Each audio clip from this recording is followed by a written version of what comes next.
चलो मिलकर एक शुरुआत करें, चलो एक फैसला आज करें। मास्क नहीं तो टोकेंगे, कोरोना को रोकेंगे।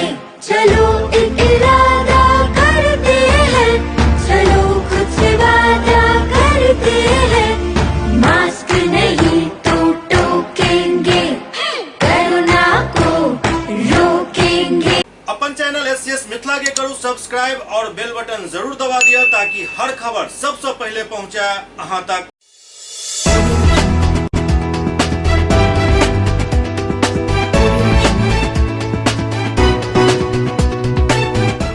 नमस्कार, हम सब देख रहे छी एससीएस न्यूज। हम छी कमलेंद्र झा और खबर के शुरुआत करी और बात करी दरभंगा के प्रभारी मंत्री सह पंचायती राज मंत्री सम्राट चौधरी के जाय दरभंगा के एनआईसी वीडियो कॉन्फ्रेंसिंग रूम में पदाधिकारी सबके साथ एक वर्चुअल बैठक केलन।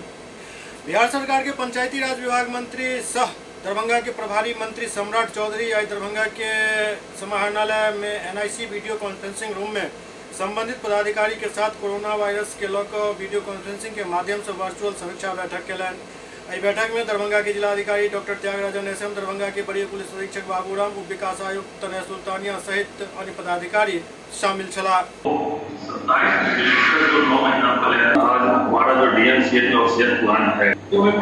बैठक के बाद सम्राट चौधरी मीडिया से बात करते कहलन जे ई एकटा महामारी अछि, सरकार के लेल पूरा चिंतित है। दरभंगा में कोन तरह कोविड-19 से प्रशासन लड़ रहा है और पूरा जिला के की समस्या है, तमाम मामला पर सांसद, विधायक और मंत्री जते भी प्रतिनिधि छथि, जिला पदाधिकारी सबसे वार्ता भेल।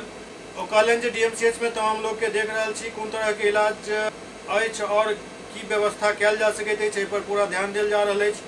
जे भी एतऽ के व्यवस्था है ओकरा और बेहतर से बेहतर बनायल जा सके। ऑक्सीजन के कमी के लेकर जगह जगह दर दर भटक नहीं पड़ा, इस संबंध में भी वो पूरा भरोसा दिलन।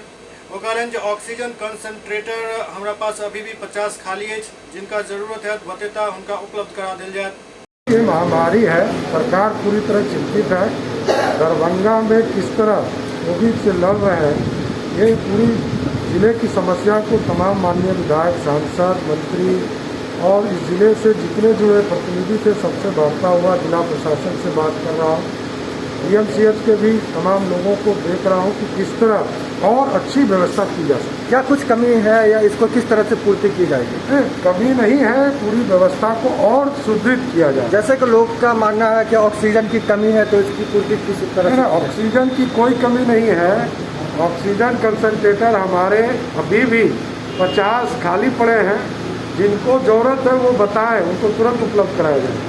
जनाधिकार पार्टी के अध्यक्ष पप्पू यादव के पटना में गिरफ्तार कर लेल गेल, जाय के बाद जनाधिकार पार्टी के कार्यकर्ता सब आक्रोशित हो गए। दरभंगा में पार्टी के तरफ से मुख्यमंत्री नीतीश कुमार, स्वास्थ्य मंत्री मंगल पांडे और सारण के सांसद राजीव प्रताप रूडी के पुतला दहन कयल गेल।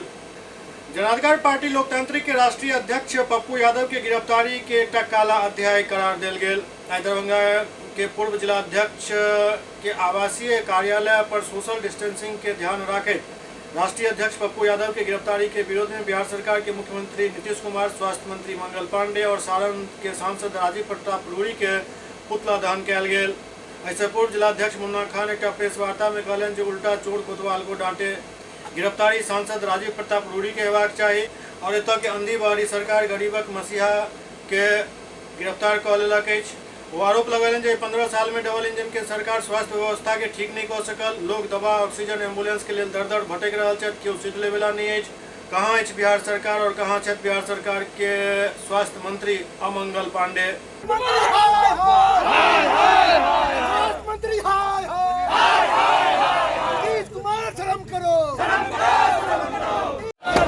पप्पू यादव मत घबराना, तेरे पीछे सारा जमाना। पप्पू यादव मत घबराना, तेरे पीछे सारा जमाना।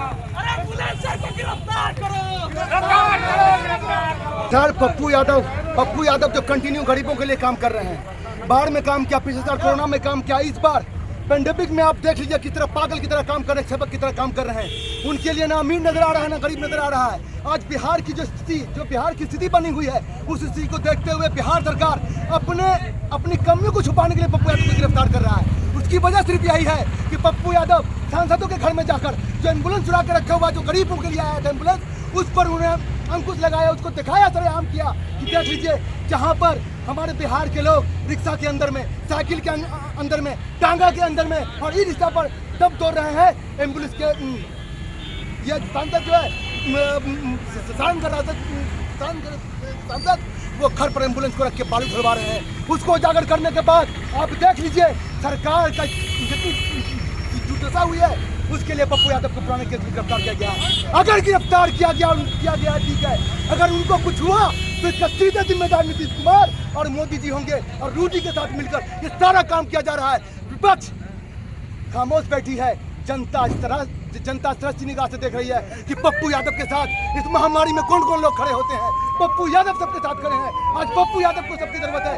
जनता से मैं आह्वान करता हूं कि अगर आज भी पप्पू यादव के साथ नहीं आए तो आप जान लीजिए कि हमें मस्जिद और मंदिर के नाम पर हमें तो लड़ाया जाएगा, हॉस्पिटल के नाम पर कभी कोई सुविधा नहीं मिलेगी। सर अगर पप्पू यादव को अविलंब रिहा नहीं किया गया तो जन अधिकार पार्टी लोकतांत्रिक चुप नहीं बैठेगी।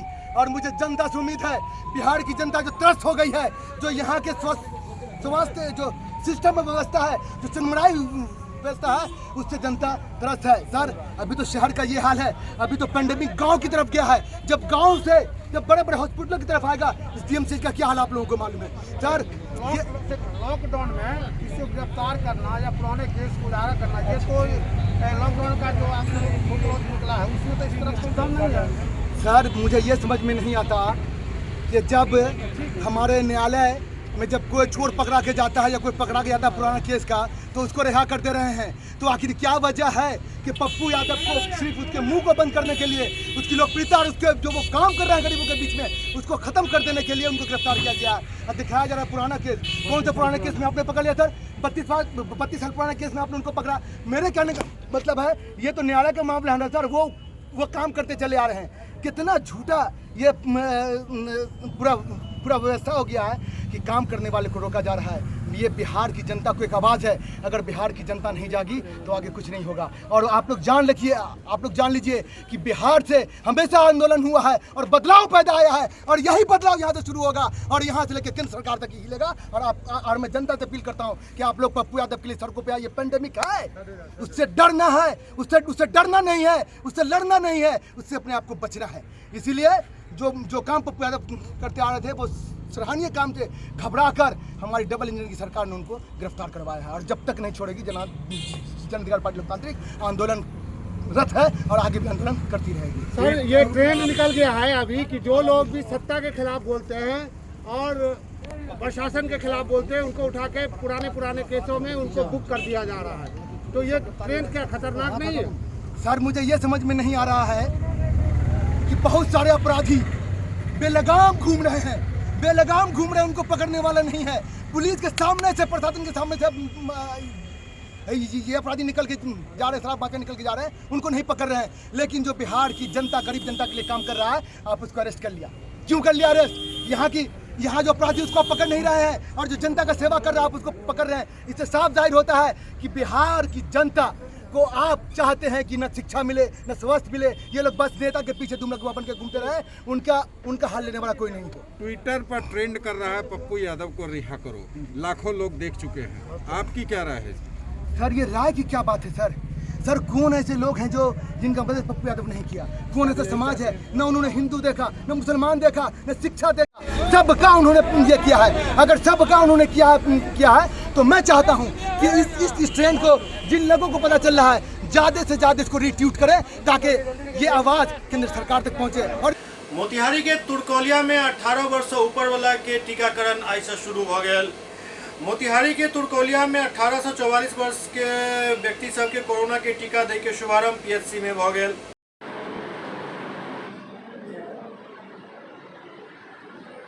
एहि बात के जानकारी पीएचसी प्रभारी डॉक्टर रीना झा देत बतौलन 18 से 44 वर्ष के लोग के टीका के लेकर काफी उत्साह उनका में देखल जा रहा है।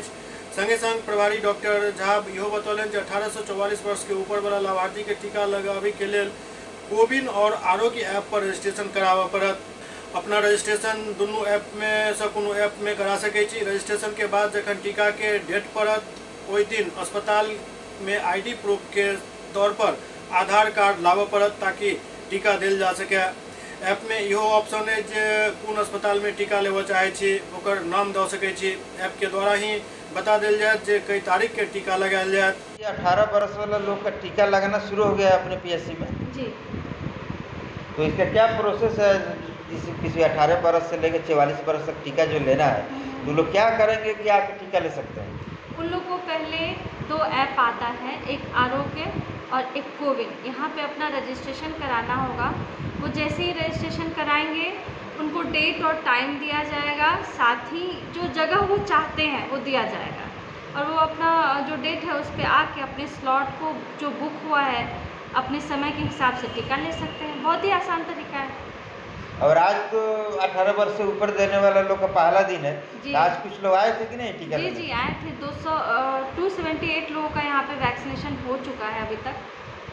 तो यानी कि काफ़ी मतलब उत्साह हुआ टीका लेने में जी जी लोगों को। बहुत उत्साह से लोग सुबह 9 बजे से ही यहाँ पे जुटे हुए थे, लेकिन बहुत ही शांतिपूर्वक तरीके से कोई भी शिकायत के बिना जिन्होंने टीका लिया उन्होंने ऑब्जर्वेशन रूम में भी समय दिया और सब लोग सुरक्षित फिर ये वापस चले टीकाकरण का टाइम क्या है आपका हॉस्पिटल में? कब से कब 9 तक? बजे से लेके 5 बजे तक। ओ डेली। जी जी ज़रूर ज़रूर। हम चाहेंगे जो युवक जो मेरे त्रिकोलिया वासी अभी बाकी रह गए हैं वो ऐप पे जाके अपना रजिस्ट्रेशन कराएं। हम लोग उनके स्वास्थ्य के लिए यहाँ बैठे हैं, आके यहाँ वैक्सीन लें। हर रोज़ ये ऐप खुला हुआ है, आपको रजिस्ट्रेशन कराना होगा, बुक करेंगे उसमें टाइम और डेट और जगह खुद ही दिया जाएगा। अच्छा, अभी तक हम लोग देखते थे आपको 45 वाला 60 के एवं जी, लोग जी। डायरेक्ट हॉस्पिटल में आते थे, आधार जी। कार्ड लेके होता था, उस जी। तरह का ये लोग 18 उम्र वाले का नहीं है क्या? नहीं नहीं नहीं, क्योंकि सरकार एक चाहती है कि व्यवस्थित हो। 45 वालों में था कि भीड़ के कम होने की शंका है, इसीलिए वो रजिस्ट्रेशन हम लोग खुद भी कर सकते थे।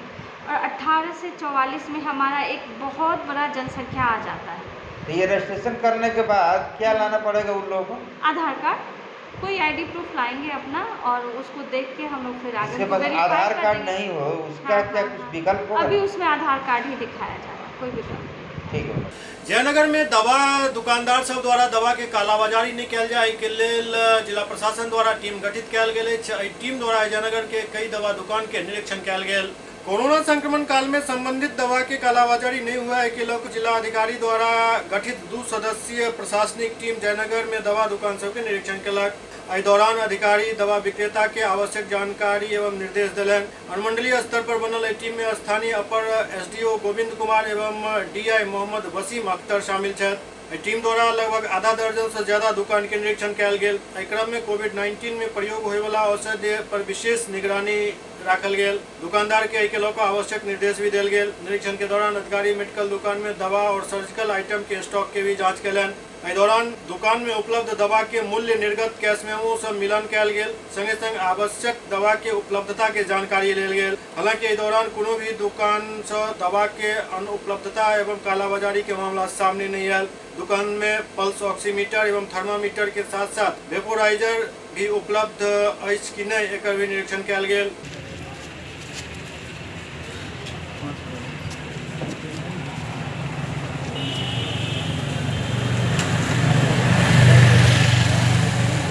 और दोसर तरफ जयनगर अनुमंडल में लाख सख्ती के बावजूद दुकानदार सब लॉकडाउन के समय समय पर उल्लंघन कर रहा है। जयनगर अनुमंडल मुख्यालय जयनगर में जिला प्रशासन के द्वारा लॉकडाउन के 100% सफल बनावे के प्रयास कयल जा रहा है, लेकिन दुकानदार माने के लिए तैयार नहीं है। प्रशासन द्वारा लगातार गश्ती एवं दुकान के सील करे के बावजूद दुकानक शटर उठैत और गिरैत रहैत अछि। आई गश्ती के दौरान 2 दुकान के लॉकडाउन के उल्लंघन करैत पायल गेल, जाहिमे से एक महावीर चौक स्थित बर्तन के दुकान विनोद मेटल एवं दोसर मिर्चाई पट्टी स्थित सोना चांदी के दुकान लक्ष्मी टूल्स शामिल अछि। अखन तक लगभग 10 दुकान सील हो चुकल अछि, लेकिन लागैत अछि जे दुकानदार लॉकडाउन के उल्लंघन करे के कसम खा लेने छथि। एसडीएम बेबी कुमारी के नेतृत्व में BDO Chandrakanta, CO Santosh Kumar, EO Amit Kumar और थाना पुलिस के जवान शहर के विभिन्न मोहल्ला एवं बाजार में सघन अभियान चलाकर रखने छथि। हालांकि ये दौरान एक सच्चाई से सेहो रूबरू भेनाइ जरूरी अछि, कियाक तऽ बर्तन और कपड़ा के दुकान एहि लेल खुलि रहल अछि जे शादी और श्राद्ध ई 2टा काम अखन चलि रहल अछि और कहल जाइत अछि जे विवाहो जन्म मरणं च जदा जत्र भविष्यति एहि पर केकरो पकड़ नहीं अछि। प्रशासन के यदि यह शक्ति दिखावे के चल, सरकार के यदि यह शक्ति दिखावे के चल तो विवाह के फाइनल हुई से पहले सरकार किछु के गाइडलाइन जारी करता है, लेकिन वो तो भेल नहीं। आब जखन सबके लगन एकदम सर पर छन, सब किछु तैयारी भ चुकल अछि, तहन प्रशासन द्वारा जे अवरोध पैदा कयल जा रहल अछि, एकर एकटा बीच के रास्ता निकाले के जरूरत अछि। न ही शादी रुक सकैत अछि, न ही श्राद्ध कर्म रुक सकैत अछि। तें जरूरत एहि बात के अछि जे सिर्फ सरकार के आदेश के झुनझुना ल क ओकरा पालन करावे के शक्ति दिखावे से पहले एहि के लेल बैस क बीच के रास्ता निकालवाक चाहिए। जितना ये स्टाफ है सब खड़ा रहेगा, भागेगा नहीं। नहीं रहिए खड़ा, एक लाइन में खड़ा रहिए। खड़ा रहिए। अरे निकालिए, कौन है निकालिए ना, बताइए तो। आप बोल रहे हैं दुकान अभी खोले हैं, ये सब कहाँ से लोग आ रहा है? अभी बोले ना आपके कस्टमर, अभी आप बोले ये सब स्टाफ है आपको? ये सब क्या है? सब आप का आदमी और कोई नहीं है। कहाँ जाता है? लेडीज को जाने अच्छा ठीक है, जाइए।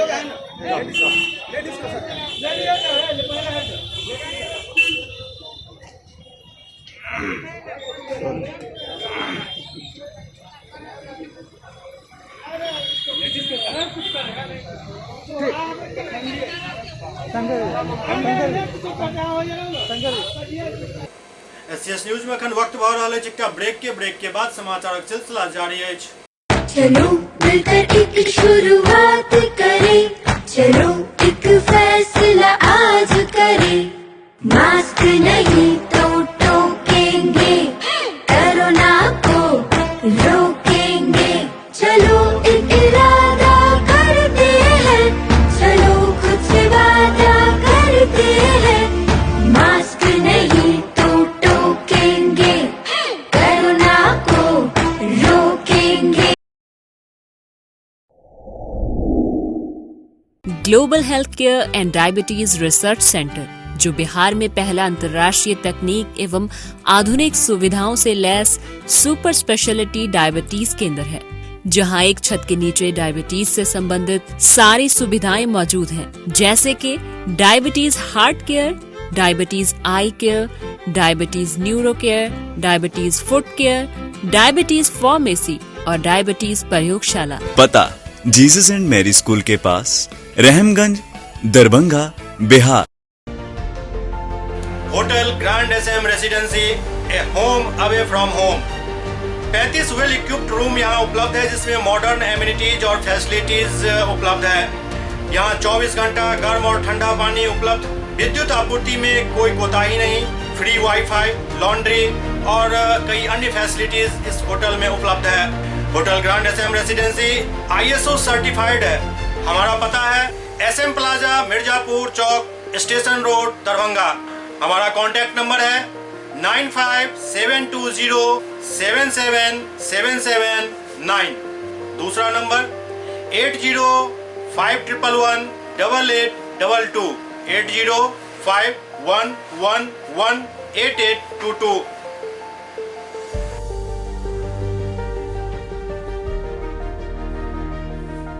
हमारे यहाँ अदर यूनिट्स हैं, स्वादिष्ट family restaurant, free home delivery facility available. Contact number 9572077773। दूसरा नंबर 7766912120।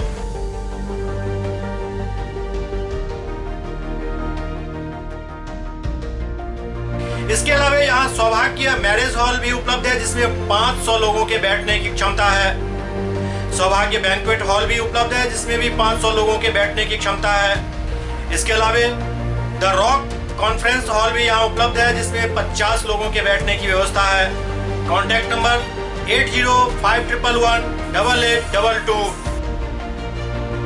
इसके अलावा यहाँ पर राज स्वीट्स एंड बेकरी भी है, जिसका कॉन्टैक्ट नंबर है 7766912117। दूसरा नंबर 9572077774। हमारे कैंपस में A1 आर्ट गैलरी भी मौजूद है, जिसमें आप घर के सजावट के लिए कोई भी सामान अपनी इच्छा अनुसार खरीद सकते हैं। यहाँ पूजा के लिए मूर्ति और सजावट के लिए हर तरीके का सामान उपलब्ध है। हमारा पता है hotel Grand SM Residency, SM plaza, Mirzapur चौक, स्टेशन रोड, दरभंगा।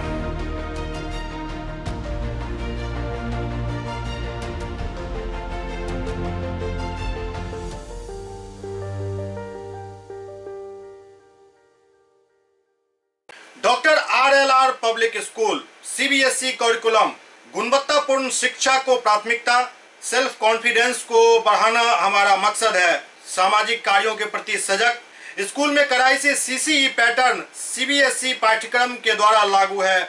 यहाँ ई-लाइब्रेरी की सुविधा उपलब्ध है, कंप्यूटर लैब की सुविधा उपलब्ध है, उन्नत लेबोरेटरी की सुविधा उपलब्ध, स्मार्ट क्लास की पूरी व्यवस्था यहाँ उपलब्ध है। छात्र छात्राओं को स्कूल तक लाने और घर तक पहुंचाने के लिए ट्रांसपोर्ट की व्यवस्था उपलब्ध है। हमारे यहाँ अनुशासन का विशेष स्थान है। स्वस्थ वातावरण को जागृत रखने के लिए स्वच्छता पर विशेष ध्यान दिया जाता है। शिकायत और सुझाव को प्राथमिकता के आधार पर लिया जाता है। हमारा पता है डॉक्टर RLR पब्लिक स्कूल, सदर थाना road, Darbhanga, pin code 846009, mobile number 9430827387, 9835257788। Break के बाद पुनः स्वागत है। पूर्वी चंपारण के कल्याणपुर थाना क्षेत्र में जमीनी विवाद के लऽ कऽ जमकर मारपीट भेल। पूर्वी चंपारण के कल्याणपुर थाना से सटल एक गांव में सूखा पेड़ उठाकर ल जाए एवं जमीनी विवाद के लऽ कऽ पैक्स अध्यक्ष लाल बाबू उपाध्याय, रंजन उपाध्याय, सुभाष उपाध्याय सहित दर्जनों लोग लाठी डंडा से मारकर एक ही परिवार के महिला सहित आधा दर्जन लोग के घायल कऽ देलनि। घायल सबके स्थिति नाजुक देख मोतिहारी सदर अस्पताल रेफर कयल गेल। दरअसल अभिषेक कुमार मिश्रा थाना में आवेदन दऽ बतैलनि जे हुनक पिता के लोग मारि रहल छला, जखन बचाव गेलहुँ तो पूरा परिवार के बुरी तरीका से पीटल गेल। एम्हर थाना अध्यक्ष बालेश्वर प्रसाद बतौलनि जे FIR दर्ज कऽ अग्रेतर कार्रवाई कयल जा रहल अछि। देखी नेता हम दादा नहीं खा के वीडियो बना दो। घटना यही हुआ है कि मैं तो 10 बजे सो के उठा था। इधर देखा कि दरवाजे पे कुछ मतलब लगभग 50 लोग डंडा लेके और मेरा ब्रदर और मेरे फादर जी वो दरवाजे पे ही थे और वो लोग शायद लकड़ी का शीशम पड़ा हुआ था, वो उठा के लेके जा रहे थे शायद ट्रैक्टर पे जी। तो मेरा भाई निकला तो इन लोगों को 2-4 डंडे 10 डंडे मार चुके थे ये लोग। मैं पीछे से आया, मैं तो उधर बाथरूम में था, बाथरूम से झट से निकला, मैं देखूँ क्या हो रहा है गया तब तक मेरे को एक लाठी सर मार दिया। मेरा आँख जो है ना खत्म हो गया, आँख से मेरे कुछ भी दिखाई नहीं। विवाद काहे के लिए हुआ है ये? विवाद सर कोई भी नहीं था, हम लोग तो शादी के लिए आए हैं। जस्ट अभी मैरिज हुआ है मेरा, 26 को ही मैरिज हुआ है। अच्छा। और हम लोग तो आराम से अपना घर में रहते थे, किसी से कोई बातचीत भी नहीं हुई है। वो लोग पहले से सर प्लानिंग बना के गैंग बना के तब आए थे मारने के लिए। ये जमीनी विवाद में हुआ है? जमीनी विवाद भी, जमीनी विवाद तो सर जमीनी विवाद मेरा नहीं है सर कुछ भी हम लोग का, क्योंकि ज़मीन तो जिनका है वो तो मेरी फूआ लगती हैं, उनका है। अच्छा ठीक है, तो हमारा कोई मैटर नहीं है। किनके द्वारा पीटा गया है आपको? ये लाल बाबू हैं, लाल बाबू उपाध्याय, रंजन उपाध्याय और कौन है दीपू? रंजन पदया, सुभाष पदया। थाना को आवेदन दिए हैं आप? जी, सबका नाम और आवेदन हमारे थ्रू दे दिया गया है। अच्छा जी। आपका नाम क्या है? मेरा अभिषेक कुमार मिश्रा है। अच्छा, आपके साथ का और कोई घायल हुआ है? सर मेरा पूरा परिवार ही घायल हो चुका है। किसका नाम क्या क्या है? एक अवधेश कुमार मिश्रा मेरे फादर हुए, मुन्ना कुमार जो हैं वो मेरे चाचा जी हुए, मदर नीलम देवी हैं। घटना कहाँ के है ये? घटना सर कल्याणपुर का ही है। अच्छा, 10 सिनेमा के पास ही घर पड़ता है मेरा। ठीक है। पूर्वी चंपारण के केसरिया में आगामी त्योहार के लेकर शांति समिति के बैठक आयोजित कयल गेल। पूर्वी चंपारण के केसरिया में आगामी त्योहार और पर्व के लेकर पुलिस थाना परिसर में शांति समिति के बैठक आयोजित भेल। अंचलाधिकारी प्रवीण कुमार सिन्हा और थाना अध्यक्ष विनय कुमार के विशेष मौजूदगी में कई विषय पर चर्चा कयल गेल। ओते बैठक में थानाध्यक्ष विनय कुमार कहलन जे ईद पर्व के लोग समाज जन शांति एवं भाईचारा के साथ त्यौहार मनावत और सामाजिक तत्व पर पुलिस के पैनी नजर रहत। अंचलाधिकारी प्रवीण कुमार सिन्हा कहलन जे ईद पर्व नगर एवं प्रखंड के गरिमामयी परंपरा के अनुरूप शांति एवं सौहार्द के साथ मनायल जयबाक चाही। पुलिस द्वारा असामाजिक तत्व पर कड़ी निगरानी रखल जात। एहि अवसर पर सुमित्रा कुमारी यादव बतौलन जे हमरा गाँव में किछु मंचला अछि जाहि पर पुलिस के कड़ी नजर हेबाक चाही। ओते बैठक में सब प्रोटोकॉल के ध्यान राखैत शांतिपूर्ण तरीका से बैठक कयल गेल। एहि मौका पर जदयू नेता वसील अहमद खां, भाजपा नेता विजय जायसवाल, कांग्रेस नेत्री सुमित्रा कुमारी, राजद नेता मोहम्मद हातिम खां, मुखिया संघ अध्यक्ष बच्चू लाल यादव, भाकपा माले नेता निजाम खान, हरशंकर पासवान, साजिद खान, राजू खान, मनोज पासवान सहित कई लोग उपस्थित छला। घर में भी सोशल डिस्टेंसिंग वगैरह मेंटेन तो करना है। मेरे चीज़ें ना कि लॉकडाउन में आप लोगों के गाँव घर में रोहतास में प्रशासन द्वारा अवैध बालू डंपिंग मामला में 12 ट्रक और 2 लोडर के सीज कयल गेल। एक तरफ कोरोना महामारी से लोग परेशान छथि तो दोसर तरफ बालू माफिया लॉकडाउन के फायदा उठाकर अवैध बालू डंप करे से बाज नहीं आबि रहल छथि। ताजा मामला रोहतास जिला के डेहरी के, जहां जिला प्रशासन के सख्ती के बाद भी जिला में अवैध बालू डंपिंग के सिलसिला बदस्तूर जारी है। डेहरी के कोयला डिपो, सखरा और बगीचा रेस्टोरेंट सहित कई इलाका में एसडीएम और एसपी के नेतृत्व में छापेमारी अभियान चलाओल गेल। एसडीएम सुनील कुमार एवं SP Sanjay Kumar Sakhra cold depot और बगीचा रेस्टोरेंट के पास छापेमारी को अभियान में लगभग 12 गो ट्रक और 2 लोडर के जब्त केलन। हालांकि प्रशासन के कार्रवाई के जानकारी मिलते ही ट्रक ड्राइवर लॉक क फरार हो गए। छापेमारी अभियान में मुफस्सिल थाना और डेहरी थाना के पुलिस सहित भारी संख्या में पुलिस बल तैनात चला। ओते डेहरी के एसडीएम सुनील कुमार बतौलन जे डेहरी के कई इलाका में अवैध बालू डंप को बालू माफिया ट्रक पर ओवरलोड को दोसर जगह भेजे छथि। एहि वजह से ये अभियान चलायल गेल हन। एहि अभियान में 12 ट्रक 2 लोडर के जब्त कयल गेल हन। आगे भी अवैध बालू डंपिंग के खिलाफ अभियान लगातार जारी रहत।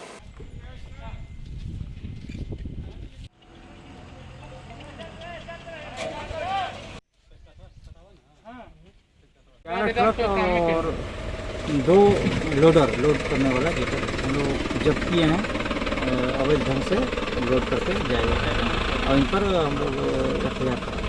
कहाँ छापेमारी हुआ है सर? कोयला डिपो और बगीचा रेस्टोरेंट के पास इसी एरिया में।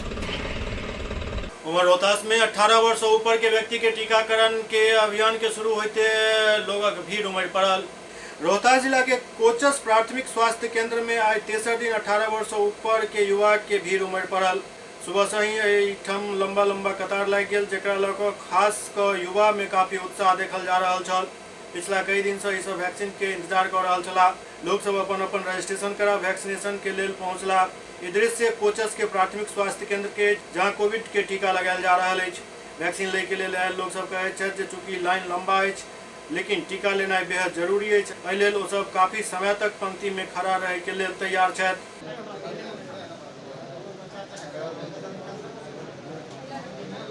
खत्म भ रहल रमजान और आवे वाला ईद केना मनाबी, आओ एहि पर बात करी मौलाना मिसवाही से।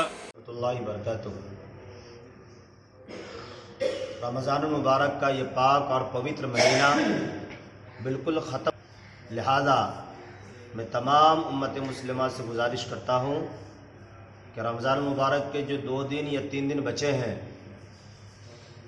इसको काम में लाने की कोशिश करें। खुलूस दिल के साथ रोज़ा रखें, घर के अंदर इबादतों को बजा लाएं, जहाँ पर मौका मिले वहीं पर अल्लाह की इबादत करें और अपने लिए, पूरी इंसानियत के लिए, ख़ासकर उम्मत मुस्लिमा की हिफाजत के लिए अल्लाह रब्बुल इज़्ज़त की बारगाह में दुआ करें। चूँकि यह रमज़ान मुबारक के अंदर जो 30 या 29 रोज़ रोज़े रखते हैं इसकी बड़ी फजीलत है और मुतलक रोज़े को तमाम मज़हब वाले ने तस्लीम किया है। इसके फ़ायदे क्या हैं, इसकी अहमियत क्या, हर एक ने तस्लीम किया है। लिहाजा फ़ायदे पर भी हमारी नज़र हो और सवाब हासिल करने के ऊपर भी हमारी नज़र हो। इन दोनों के पेश नज़र हमें रोज़ा खुलूस दिल के साथ रखनी है और साथ ही साथ इसी रोज़े को अपने लिए, पूरी इंसानियत के लिए, अपने घर वाले के लिए निजात का ज़रिया भी बनाना है। आखिर में एक बात और ये अर्ज़ कर दूँ कि हर एक इंसान इस वबाई अमराज से दो चार हो चुका है, सबके माली हालात कमज़ोर हो चुके हैं। लिहाजा मैं ख़ास तौर पर साहिब सरवत से गुजारिश करना चाहता हूँ, यानी जो मालदार लोग हैं, कि वो अपने जेब ख़ास से जहाँ तक हो सके कमज़ोर लोग जो हमारे माशरे में हैं, का वो जो भी मज़हब के मानने वाले हों, उनकी मदद फरमाएँ और ख़ुद हर साल की तरह इस साल कोशिश करें कि कपड़ा वगैरह मार्केट में ना जाए लेने, साधारण कपड़ा जो पाक साफ सुथरा हो उसी कपड़े को पहन करके ईद मना लें। ये इसी में आफियत है। और जितने पैसे आप कपड़े खरीदारी में लगाते हैं वो पैसे किसी गरीब और मोहताज को दे दें ताकि उनकी भी बेहतर तरीके से ईद बन जाए। दूसरी बात यह है कि अभी कोरोना बीमारी हमारे मुल्क हिंदुस्तान से ख़त्म नहीं हुई और जिस स्टेट में रहते हैं बिहार में, वहाँ भी नहीं ख़त्म हुई। सरकार की तरफ से लॉकडाउन लगा हुआ है और उम्मीद है कि यह लॉकडाउन हमारे ईद में भी बरकरार रहे। लिहाजा तमाम उम्मत मुस्लिमा से गुजारिश है कि वबाई अमराज से भी अपने आप को बचाना है और सरकारी गाइडलाइन का ख्याल भी रखना है।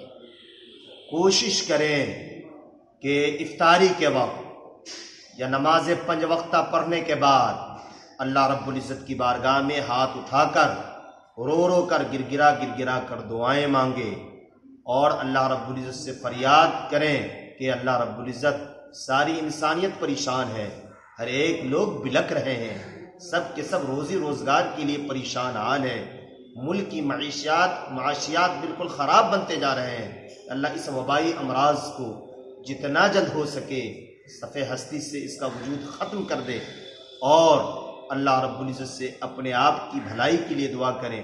उम्मीद है कि इंशाअल्लाह हर एक चप्पे चप्पे से, सारी इंसानियत की ज़बान से अगर ये अल्लाह रब्बुल इज़्ज़त की बारगाह में फ़रियादें पेश की जाएगी वबाई अमराज के ख़त्म के लिए, तो अल्लाह रब्बुल इज़्ज़त इज्तिमाई दुआ में बड़ी बरकत रखी है, सारी इंसानियत की पुकार को ज़रूर कबूल फरमाएगा और इस वबाई अमराज से अल्लाह ताला पूरी इंसानियत को निजात देगा। दूसरी बात और अर्ज़ करूँ, ईद के मौका पर कोशिश करें कि जहाँ तक बन सके अपने अपने घरों में ही नमाज पढ़ें और चाश्त की नमाज पढ़ें और अगर कहीं पर जमात का अहतमाम हो सकता है सोशल डिस्टेंसिंग के साथ कम ही लोग में, जिसकी शरीयत ने, ये सरकार ने इजाज़त दे रखी है, लिहाजा उसका भी एहतमाम करें, बाकी लोग घर में नमाज पढ़ें। अल्लाह ताला की ज़ात से उम्मीद है कि अल्लाह ताला हमारी बातों को पूरी इंसानियत के लिए, ख़ासकर उम्मत मुस्लिमा के लिए मुअस्सिर बनाए। वाखिर दावाना अल्हम्दुलिल्लाहि रब्बिल आलमीन। अस्सलामु अलैकुम। मैं हूँ मौलाना अब्दुल अल्लाम मिसबाही, खतीब व इमाम जामा मस्जिद छोटी काजीपुरा। रोहतास के डेहरी अंचल से एक दिल दहलावे वाला खबर आबि रहल अछि। दरअसल दाह संस्कार से लौटे के बाद स्नान करऽ गेल किछु युवक पानि में डूबि गेला, जाहि में किछु व्यक्ति के मौत होय के खबर आबि रहल अछि। डेहरी अंचल प्रखंड के दरिहट में दाह संस्कार को स्नान करऽ गेल 5टा युवक सोन नदी में डूबि गेला। 3 युवक के बचा लेल गेल, लेकिन 2टा युवक के डूबे से मौत भऽ गेल। घटना के सूचना के बाद मौका पर पहुंचल पुलिस स्थानीय गोताखोर के मदद से दुनू शव के सोन नदी से निकालि लेलक। रोहतास जिला के डेहरी प्रखंड के दरिहट से ई दर्दनाक खबर सामने आयल है, जहां दरिहट गांव के वृद्ध महिला के मृत्यु के बाद दाह संस्कार को सोन नदी में नहाय के दौरान 5टा युवक डूबि गेला। काफी मशक्कत के बाद 3 युवक के तो बचा लेल गेल, लेकिन 2 युवक के जान नहीं बचायल जा सकल। मृतक दरिहट निवासी अजय शाह के 18 वर्षीय पुत्र विकास कुमार एवं शिव कुमार राम के 12 वर्षीय पुत्र धनजी राम बतायल जा रहा है। एहि दर्दनाक घटना के बाद परिजन सहित पूरा गांव में मातमी माहौल भ गेल हन। उमर दरिहट थाना के पुलिस दुनू शव के पोस्टमार्टम के लिए सासाराम सदर अस्पताल भेज दिलक।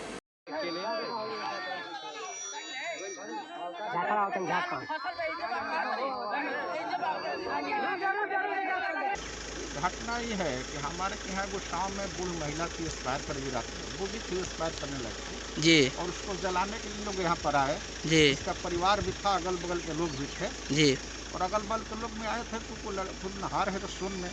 तो परंपरा है कि सोन लोग नहा के जाते हैं जी, स्नान करते हैं, बच्चा उसमें डूब गया जी।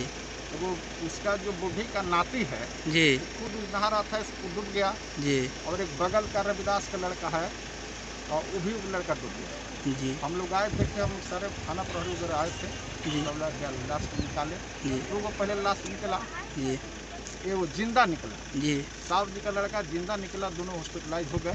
जी इसमें से सुन रहे हैं कि अभी एक्सपायर कर गया। जी और एक बाद में निकला हुआ लड़का रविदास जी का, जी और बाद में निकला वो मेरा हालत में निकला। जी तो यही तो बात है, बड़ी दुखद घटना है। और हमारे गांव में विगत 1 महीना में करीब 40 से ज़्यादा लोग की मृत्यु हो चुकी है। सर क्या गरीब परिवार है, कुछ मुआवजा के रूप में क्या कहना चाहते हैं? दोनों मुआवजा मिलेगा, दोनों गरीब ही परिवार है। जी एक साहब जी का लड़का वो भी गरीबे है जी, और रविदास जो दलित महादलित परिवार से आते हैं जी वो महागरीब है जी।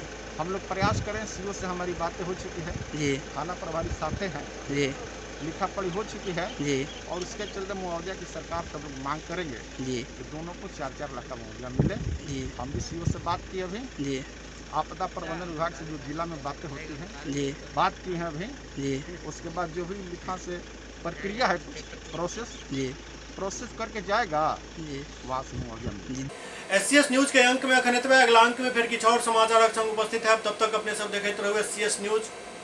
18 वर्ष से 44 वर्ष तक के बीच के जतेक भी युवा छी ओ आब टीकाकरण के शुरुआत भ गेल हन।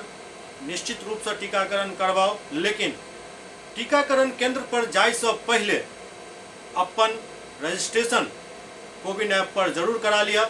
रजिस्ट्रेशन में अहाँ के समय और जगह बता देल जात, वही समय पर ओहि जगह पर पहुँचू, अकेले जाओ, कोनो दोसर व्यक्ति के लऽ जाय के में आवश्यकता नहीं है। युवा छी, एकटा सुई ले से डर के हन, और ओहो सुई तखन जखन लोग के जान पर बनायल हुए तो ई सुई ले में लोग बढ़ चढ़ के आगा आबि रहल छथि। अहूँ सब आगा आओ, जरूर टीका लिया, लेकिन एहि बात के विशेष ध्यान राखू जे जखन ओहिठाम पहुँचब तो कोरोना गाइडलाइन के खुद पालन करू और अगल बगल वाला से सेहो पालन करे के लेल अपील करू। ज़्यादा भीड़ नहीं लगाओ, जिनकर नंबर आवे वह केंद्र पर जाओ। देखते रहो एससीएस न्यूज। नमस्कार।